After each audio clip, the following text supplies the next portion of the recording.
O ayan na ha.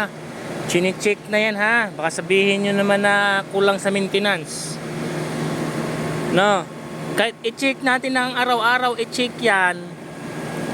Pero yung unit talaga bibigay yan. No. Dito pa lang sa body na to, wala na. Kumbaga expire na to. Kita nyo man naman yan, oh. Oh, yung mga butas-butas niyan.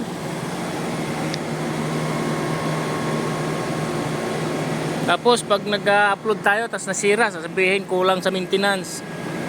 Isipin nyo naman, di ba, alas 5 ng umaga i-start na to. Okay, hanggang alas 10 ng gabi tsaka siya mapapahinga.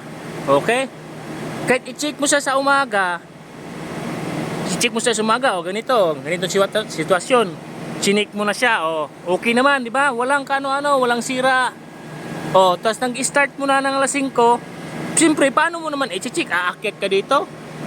Paano kung nung madisgrasya ka, habang umaandar yan, tsaka mo siya i-check pag walang production, di ba? O ganito, wala siyang production ngayon, i-check mo.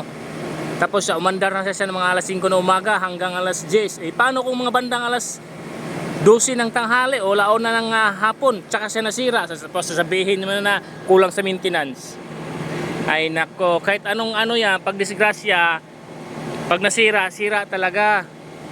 Mas maniwala pa lang ako sa inyo kung magsabi kayo na yung design hindi na maganda, no? Kaya sasabihin kulang sa maintenance. Masyado rin kayong magaling sa ganun.